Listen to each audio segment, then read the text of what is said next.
Hello students, in this video we will discuss about the magnetic field due to a current through a circular loop।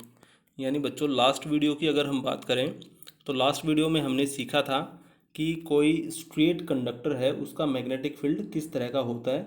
मैं आपको फिर से revise करवा देता हूँ कि यहाँ पे जो स्ट्रेट कंडक्टर हमने लिया था तो with the help of an activity हमने ये ऑब्ज़र्व किया था कि यहाँ पे जो स्ट्रेट कंडक्टर है उसकी वजह से जो मैग्नेटिक फील्ड बनता है वो मैग्नेटिक फील्ड आपकी कंसेंट्रिक सर्कल्स की फॉर्म में होती है।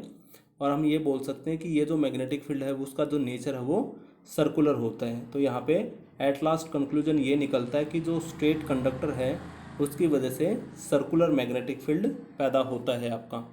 तो ये हमने डिस्कस कर लिया था। अब क्या है, इस केस में हम इसी वायर को, जो आपका स्ट्रेट कंडक्टर है, इसी को हम एक सर्कल की फॉर्म में बेंड करने जा रहे हैं। ऑब्वियसली किसी भी वायर को आप बेंड करके उसका सर्कल बना सकते हो। फॉर एग्जांपल मेरे पास ये एक सीधी वायर है, ये इसका ए पॉइंट है, ये इसका बी पॉइंट है। तो अगर मैं आप ए और बी पॉइंट दोनों को एक दूसरे के साथ मिला दूं, ऐसे इस तरह से ए और बी दोनों एक दूसरे के साथ ही आ जाएं, तो बच्चों जो ये वायर है आपकी वो एक सर्कल की फॉर्म में आ जाएगी, जिसको हम एक सर्कुलर लूप बोल सकते हैं। तो इसलिए आर्टिकल का नाम यहाँ पे क्या पड़ा, magnetic field due to a current through a circular loop. और बच्चों यहाँ पे जो वायर है आपकी, इसमें करंट आपका या तो बी से ए की तरफ फ्लो करेगा या ए से बी की तरफ फ्लो कर सकता है। यहाँ पे सर्कुलर लूप में जो बच्चों करंट है वो आपका या तो क्लॉकवाइज फ्लो करेगा इस तरह से, या एंटी क्लॉकवाइज फ्लो करेगा। और यहाँ पे थोड़ी सी समझने की बात ये है बच्चों कि यहाँ पे जो ये लूप हमने बनाया है इसमें दो एंड आपके कनेक्शन के लिए भी हम छोड़ देंगे। जैसे ये सीधी वायर है आपकी, तो इस वायर को हमें कुछ इस तरह से बेंड करना है, ऐसे। तो जब हम इसको इस तरह से बेंड करेंगे तो यहाँ से हम करंट को एंटर करवा सकते हैं, यहाँ से करंट आपका एग्जिट हो जाएगा। और पूरे सर्कल में करंट आपका या तो क्लॉकवाइज घूम सकता है या एंटी क्लॉकवाइज घूम सकता है।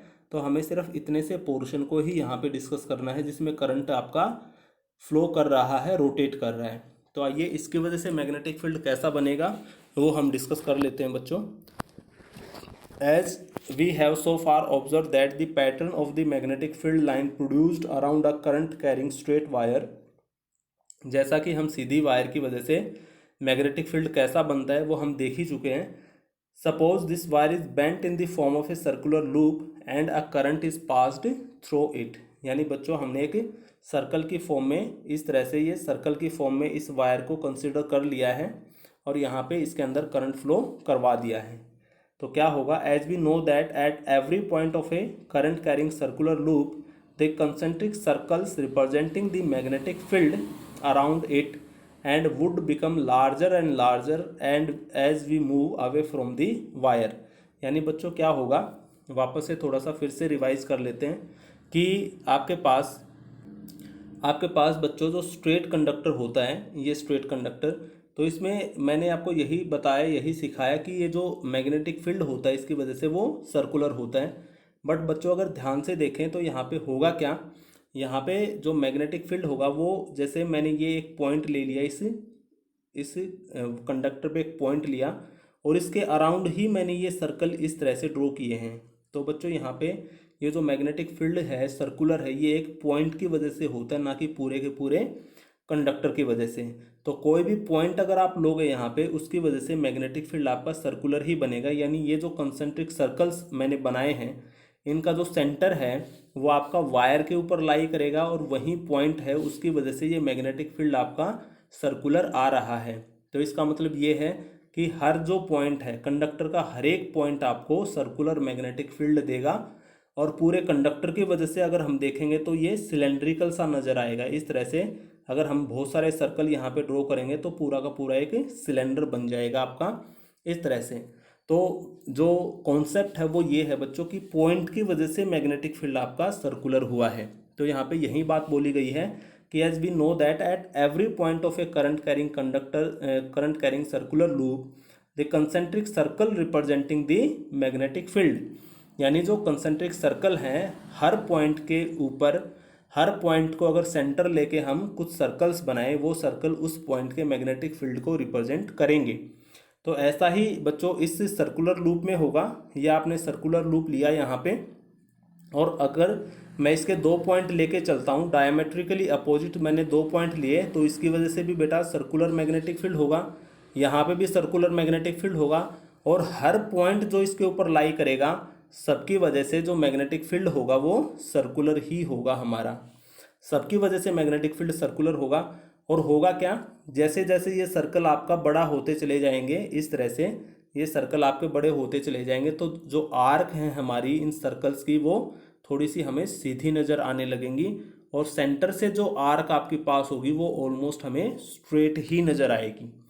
तो यहाँ पे यही बोला गया है कि as we know that at every point of a current carrying circular loop the concentric circle representing the magnetic field around it and would become larger and larger as we move from away from the wire। मैं वापस से आपको बता देता हूँ, मान लिया मैंने ये एक पॉइंट लिया तो इसका जो मैग्नेटिक फील्ड है वो सर्कुलर होगा, नीचे एक पॉइंट लिया इसका भी मैग्नेटिक फील्ड सर्कुलर होगा, और ये सर्कल जब बढ़ते चले जाएंगे ऐसे तो ये आर्क जो है वो थोड़ी थोड़ी सी आपको सीधी नज़र आने लगेंगी, और सेंटर से जो जाएगी पास होगी वो ऑलमोस्ट आपकी स्ट्रेट ही होगी।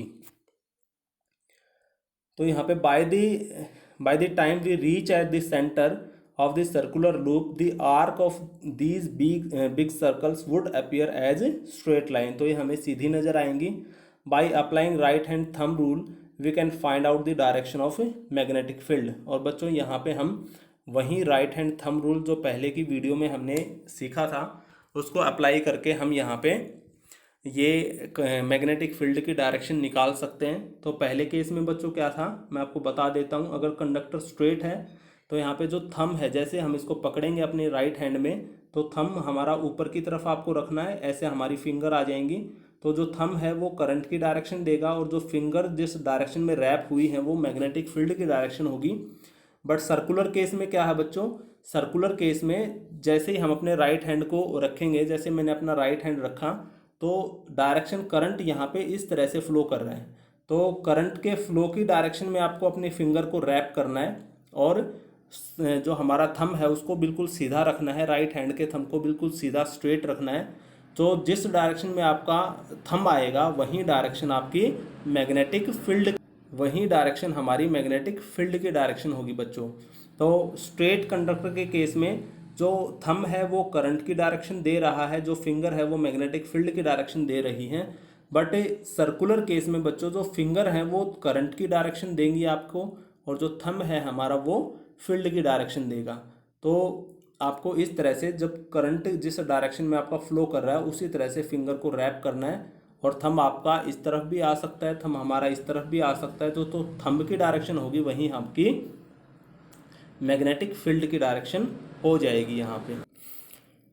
If these there are n turns in the circular coil the field produced is n times as large as that produced by a single turn.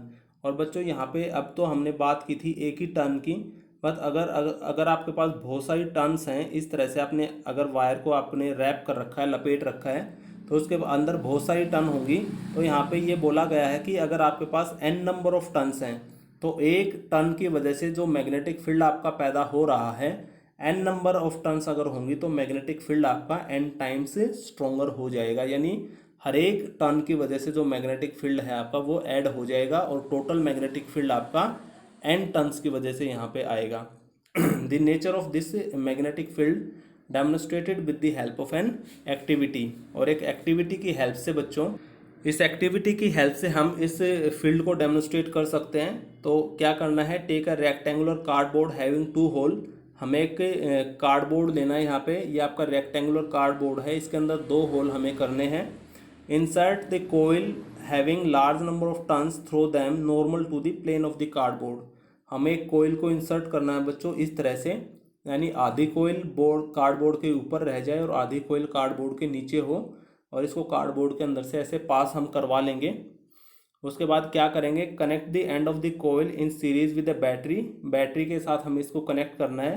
Sprinkle iron filing uniformly on the cardboard and plug the key, यानी उसी same तरह से हमें यहाँ पे iron filings को sprinkle करना है, बिखेरना है आयरन फिलिंग्स को, और हम यहाँ पे कनेक्शन ये स्विच ऑन कर देंगे। तो क्या होगा, From here we observe that the iron filings arrange themselves in the form of concentric circle near the coil and the arc of this circle looks straight in the middle। यानी बच्चों यहाँ पे जो आपके कोयल है, कोयल के पास में इस पॉइंट पे जो आयरन फिलिंग्स है वो आपको कंसेंट्रिक सर्कल्स की फॉर्म में नज़र आएंगी। यहाँ पे भी कंसेंट्रिक सर्कल्स की फॉर्म में नज़र आएंगी, बट जैसे जैसे हम इसके बीच में जाएंगे जो जो आर्क हैं, जो आपकी आयरन फिलिंग्स है वो एक सीधी लाइन से बनाती हुई नज़र आएंगी। जैसा कि हमने आपको इसका मैग्नेटिक फील्ड जब समझाया था उस टाइम पे मैंने आपको बताया था कि आपकी सर्कुलर कोइल है, यहाँ पे जो मैग्नेटिक फील्ड है वो बीच में आपका सीधा होगा इस तरह से, और यहाँ पे आपका कंसेंट्रिक सर्कल्स की फॉर्म में होगा, यहाँ पे भी आपका कंसेंट्रिक सर्कल्स की फॉर्म में होगा, और बाकी जो आर्क्स हैं वो आपकी इस तरह से आपको नज़र आएंगी ऐसे। तो एट लास्ट हम कंक्लूजन ये निकाल सकते हैं बच्चों कि जो स्ट्रेट कंडक्टर है, मैं आपको वापस से बता देता हूँ, स्ट्रेट कंडक्टर की वजह से एज ए होल आपका जो मैग्नेटिक फील्ड है वो सर्कुलर होगा, और सर्कुलर कंडक्टर की वजह से यानी सर्कुलर लूप की वजह से जो मैग्नेटिक फील्ड है वो हमारा स्ट्रेट होगा। यानी ये उल्टा हो जाएगा, अगर कंडक्टर स्ट्रेट है तो मैग्नेटिक फील्ड सर्कुलर होगा, और अगर कंडक्टर ही सर्कुलर है तो मैग्नेटिक फील्ड आपका स्ट्रेट हो जाएगा। तो यहाँ पे बच्चों ये जो स्ट्रेट मैग्नेटिक फील्ड होगा इस तरह से, इसमें भी आपका जो मैग्नेटिक फील्ड की डायरेक्शन है वो नॉर्थ से साउथ की तरफ होती है बच्चों। तो यहाँ पे ये आपका नॉर्थ पोल हो जाएगा और ये हमारा इस तरफ का साउथ पोल हो जाएगा। यानी कोई भी सर्कुलर लूप है आपका, ये अगर आपका एक सर्कल है, सर्कुलर लूप है ऐसे, तो यहाँ पे एक तरफ आपका एक जो साइड होगी सर्कल, जैसे हमारा सिक्का होता है बच्चों, सिक्के के दो पहलू होते हैं, दो साइड होते हैं, हेड और टेल, इसी तरह से ये सर्कल है आपका। तो सर्कल में एक फेज जिसको हम देखते हैं जो हमारे सामने रखा है, एक फेज ये होता है, एक इससे पीछे फेज होता है इसका। तो जहाँ पे एक फेज आपका नॉर्थ पोल की तरह बिहेव करेगा, एक फेज आपका साउथ पोल की तरह बिहेव करेगा। तो इस तरह से हम किसी सर्कुलर कंडक्टर के मैग्नेटिक फील्ड को स्टडी कर सकते हैं। Thank you.